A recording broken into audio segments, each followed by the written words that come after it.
जीत गए हैं। सुशीला कहती बेटा आज एकादशी है और एकादशी के दिन हम ब्राह्मणों का धर्म है कि हमें व्रत करना चाहिए, हमें उपवास करना चाहिए। आज मैया ने अपने बच्चों से कहा कि एकादशी है, एकादशी को कह करके बच्चों को सुला दिया। लेकिन भूख ऐसी है, अगर कहीं चोट लग जाए ना उसका दर्द सब सहन कर सकते हैं, लेकिन भूख सहन नहीं होती मेरे भाई बहन। और माँ की करुणा देखिए, माँ तो इतनी दयानिधि होती है। अपने बच्चे बिलख रहे हैं भूख से, तो माँ सुशीला रसोई घर में जाकर छिपकर रोती है कि मैं क्या करूं, क्या खिलाऊं, मैं कहां से लाऊं। सुबह हुई, सुदामा जी जाते हैं, कहा कि नाथ आज तो कुछ लेकर आ जाना, बच्चे बहुत दिन हो गए कुछ खाया नहीं है। ओहो, सुदामा जी गए हैं, बच्चे आए, मैया भूख लगी है कुछ खाने को दो। आज पता मैया ने क्या किया, आज तो मैया ने चूल्हा जला दिया और उसके ऊपर एक गंजी रख दी, उस गंजी में जल भर दिया, उसमें एक पत्थर डाल दिया, छोटे छोटे 4-5 पत्थर डाल दिए। देखो आलू उबल रहे हैं, अभी बस कुछ ना कुछ बना कर देती हूँ। सुशीला के पुत्रों को लगा धुआं निकल रहा है, आज मैया कुछ ना कुछ खाने को देगी। बच्चों के मन में ऐसी लालसा है। मैया रसोई घर में बैठी है, सुशीला सोचती मैं बाहर कैसे जाऊं। बच्चों ने कहा मैया भूख लगी तो मैं क्या खिलाऊंगी, क्या दूंगी।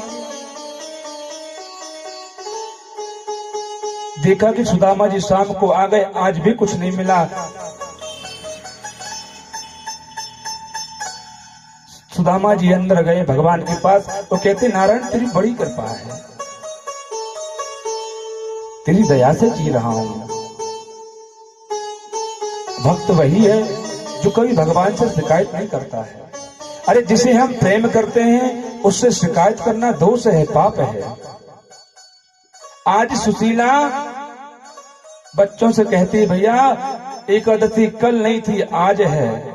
मैया ने बच्चों से ऐसा कहा, बच्चे मान गए। चले, आज तो सुशीला नाराज हो गई, कहते नाथ एक बात कहूं, कहो। सुदामा जी से बोली मैंने सुना है कि द्वारकाधीश आपके बहुत बड़े मित्र हैं। कहा कि हाँ, आप उनके पास चले जाओ, आप उनसे मिलने के लिए चले जाओ, हो सकता है वो कुछ हमें दे दे। जब देने की बात आई ना तो सुदामा जी ने मना कर दिया,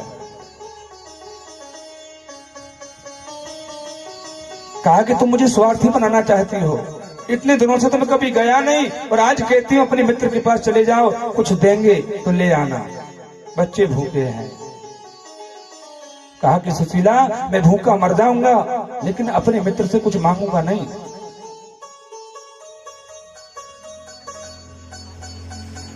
लेकिन सुशीला हट पे पड़ गई, बोली आप कुछ मांगना नहीं, अगर वो भगवान है तो सब कुछ जान जाएगा कि इन्हें क्या चाहिए। नाथ आप द्वारका जाइए और मैं तुमसे कुछ कहती हूँ, वो जाकर द्वारकाधीश से कह देना। क्या कह देना? अपने मित्र से जाकर कहना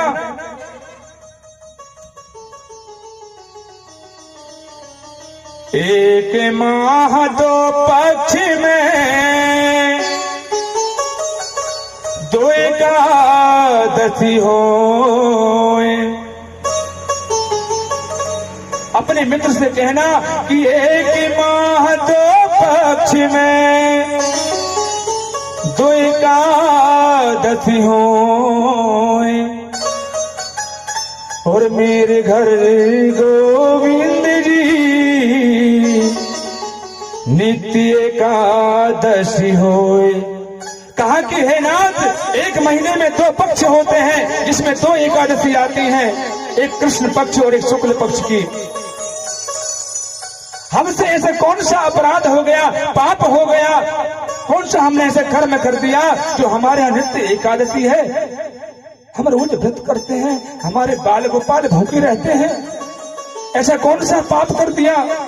आप हमें बताएं। सुशीला के उन बातों को, वचनों को सुनकर के सुदामा जी कहते हैं देवी मैं जाता हूं, मन नहीं है जाने का, फिर भी तैयार हो जाते। क्यों? बच्चे भूखे हैं। मन में एक भाव आया, इस बहाने कम से कम मैं अपने मित्र से मिल तो जाऊंगा, उनसे भेंट तो हो जाएगी। कहा कि सुशीला मैं कैसे जाऊं? मित्र के यहां मिलने जाते ना तो कुछ ना कुछ लेकर जाते हैं। कहा कि अपने यहां तो खाने के लिए कुछ नहीं है, मैं अपने मित्र को भेंट स्वरूप में क्या दूंगा?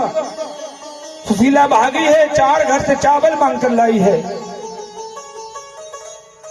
उन लोगों ने वो चावल दिए हैं भैया, जो फटकने में जो छोटे छोटे टुकड़े जो नीचे गिर जाते हैं ना, वो उठाकर दिए हैं। घर में वस्त्र नहीं था, अपनी साड़ी का फटा हुआ पल्लू था, उसको फाड़ा, उसको चौड़ा किया, उसमें चावलों को बांधकर और दिए कि नाथ ये अपने मित्र को भेंट स्वरूप में दे देना।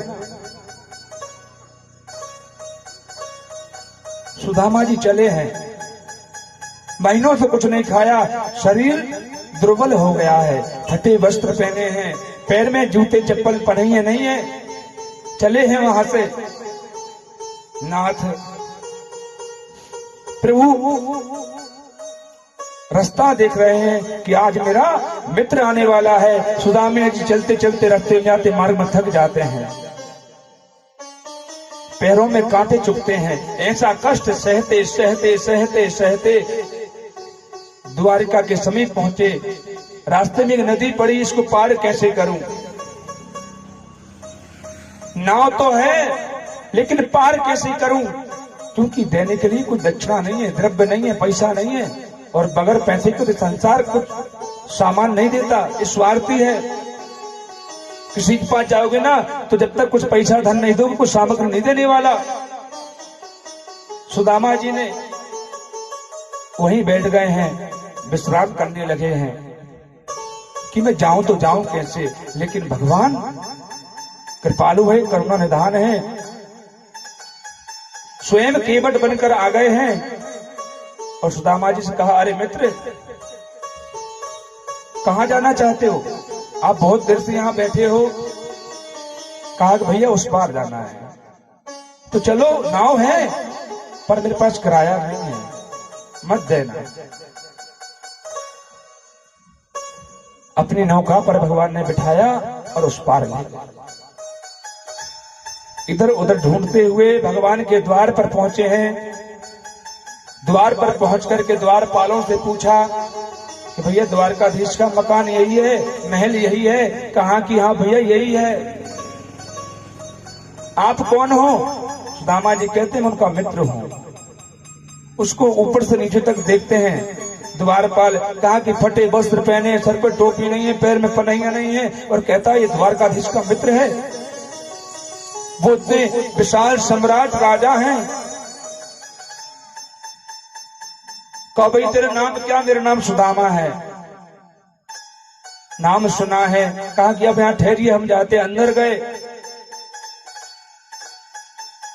द्वारकाधीश बैठे हैं, रुक्मणी मैया बैठी हैं, सत्यभामा बैठी हैं, रानियां बैठी हैं। भगवान ने पूछा, कहो क्या है?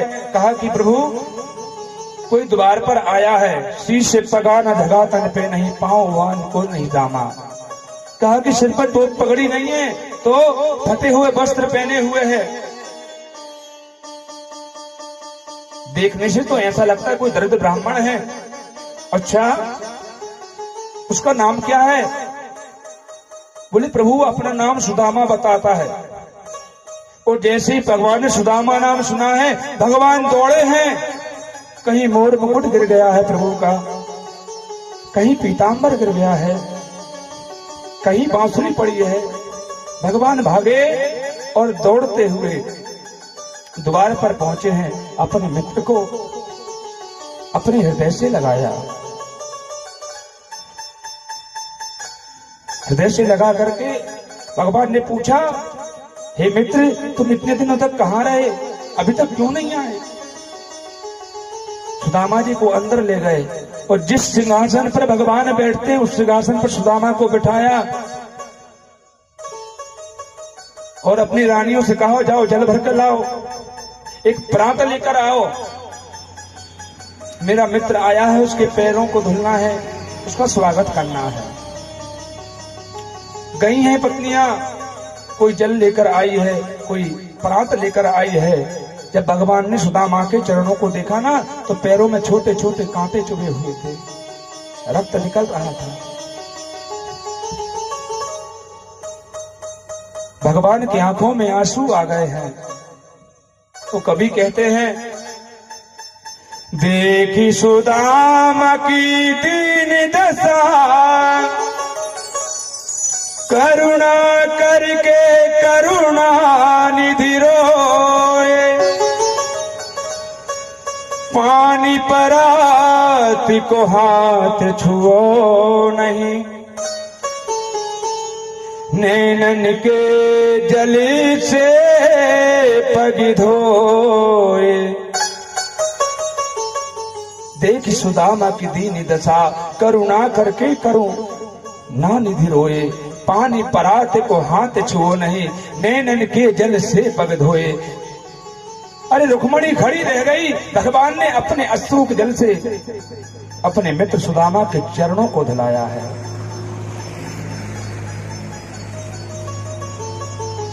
मित्रता हो तो ऐसी हो, क्या मित्रता है भगवान की।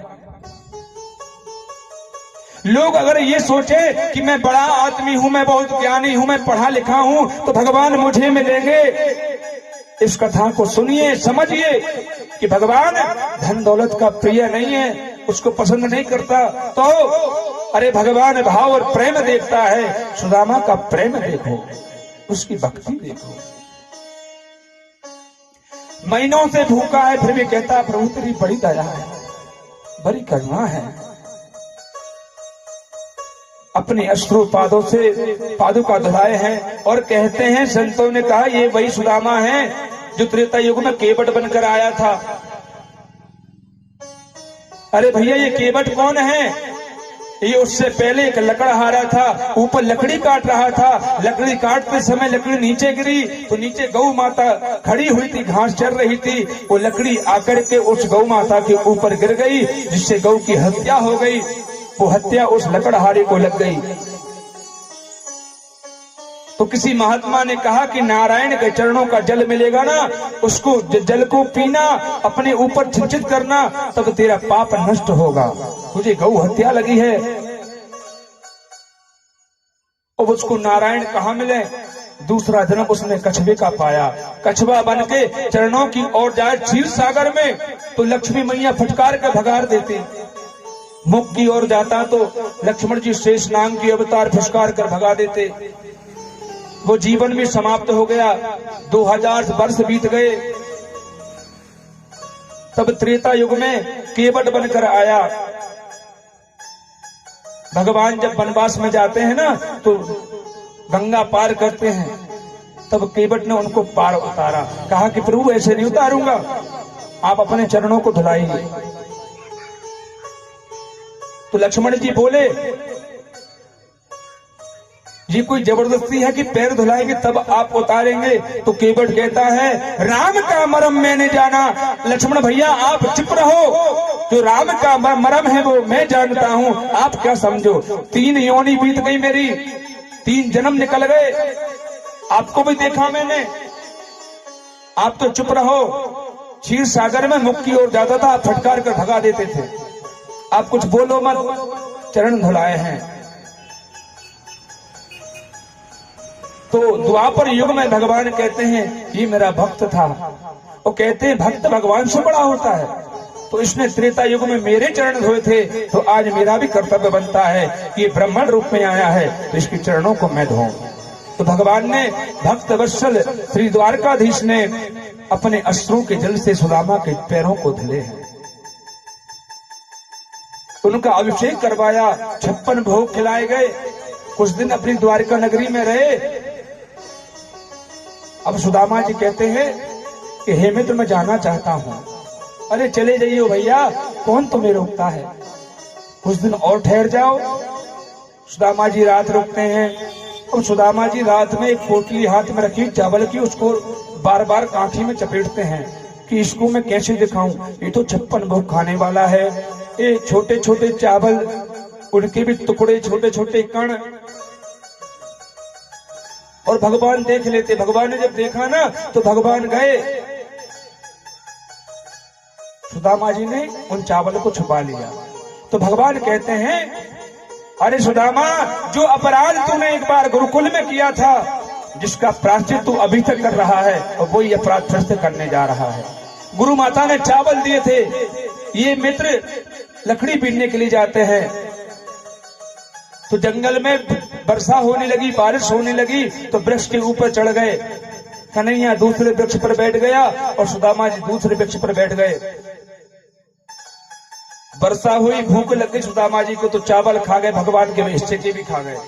भगवान ने पूछा, सुदामा कुछ खा रहा है? अरे नहीं कन्हैया, तो ये आवाज कैसी? काई ठंडी के कारण ना दांत कटकटा रहे हैं। झूठ बोल दिया। जिसका प्रायश्चित तू अभी तक कर रहा है और आज फिर से वो अपराध। तो भगवान ने चावल की पोटली जबरदस्ती छीन ली। कहा, ये भाभी ने भेजे हैं? हाँ, ये तुम्हारी भाभी ने दिए हैं। 2 मुट्ठी चावल खाए, 2 लोग सौंप दिए। तीसरी मुट्ठी चावल खाने वाले से तो रुक्मणी मैया ने हाथ पकड़ लिया, हे नाथ क्या कर रहे हो? सब कुछ इसे दे दोगे तो अपने बाल गोपाल कहाँ रहेंगे, कहाँ जाएंगे, क्या खाएंगे? सुबह हुई है, सुदामा जी जाने को तैयार है। जब सुदामा जी जाने लगे ना, तो भगवान ने जो अच्छे अच्छे वस्त्र सुदामा जी को दिए थे वो भी निकलवा लिए। कहा कि अरे सुदामा, ये जो वस्त्र है ना, इनको यहीं उतार कर जाओ। सुदामा जी सोचने लगे, कितना कंजूस है, आया तो कुछ ना दिया, अब जा रहा हूं तो एक जोड़ी वस्त्र दिए हैं तो वो भी निकलवा लिए। वो मांग नहीं रहे हैं, भगवान बगैर कहीं कुछ दे नहीं रहे हैं। जाने लगा तो सुदामा जी को लगा अब कुछ देगा, अब कुछ देगा, दान दक्षिणा देगा, द्रव्य देगा। भगवान ने कुछ ना दिया। क्यों? भगवान ने कहा, जिस मार्ग से आया है उसी मार्ग से जाएगा। लोग इसे देखकर ये ना कहें कि अपना मित्र था तो देखो कितना कुछ मांग कर आया है। फटे वस्त्र पहनकर गया था, अच्छा पीतांबर धारण करके आया है। कोई मेरे मित्र के ऊपर उंगली ना उठा दे, उंगली ना उठाए। सुदामा जी बार बार देखते। अब भगवान ने पूछ लिया, अरे भैया मेरी भाभी ने कुछ कहा था? बोले हाँ कहा था। क्या कहा था? एक माह 2 पक्ष में 2 एकादशी हो, मेरे घर गोविंद जी नित्य एकादशी हो। कहा कि प्रभु कहा था एक माह में 2 पक्ष होते हैं, 2 एकादशी आते हैं। नाथ, हमसे ऐसा कौन सा अपराध हो गया जो हमारे यहाँ नित्य एकादशी है? तो भगवान कहते हैं, भैया भाभी से कह देना, होनी सी तो हो गई, अब ऐसी ना होए। क्या कहा? होनी सी तो हो गई, अब ऐसी ना होए। तेरे घर ओ भाभी जी, अब नित्य द्वादशी होए।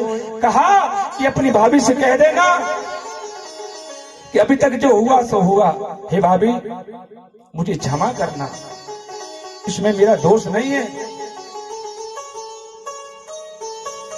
अभी तक तो रोज एकादशी थी, अब नित्य द्वादशी होगी, खूब भंडारी करो। भगवान ने इतना कुछ दे दिया सुदामा जी।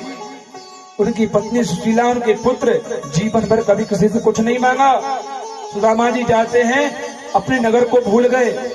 इतनी बड़ी बड़ी महल बन गई, अटारियां बन गई। जाकर के देखते हैं कि अरे यहाँ तो मेरी कुटिया थी, छोटी सी घास फूसी, कहाँ गई? सुशीला तो बड़े श्रृंगार 16 श्रृंगार करके बैठी है। सुदामा जी को देखा, दौड़े, अरे आप आ गए नाथ। सुदामा जी पहचान नहीं पाए। फटी पुरानी साड़ी पहने वाली सुशीला को पहचान नहीं सके। ये तो कोई अप्सरा, कोई लक्ष्मी लग रही है, और ये कहां से आ गई? तो 2-4 सखाओं ने बताया, भैया तुम्हारी पत्नी है सुशीला। भगवान का शुक्र भी अदा किया कि प्रभु तेरी बड़ी कृपा है। जो भगवान की शरणागति में रहता है वो हमेशा चकाचक रहता है।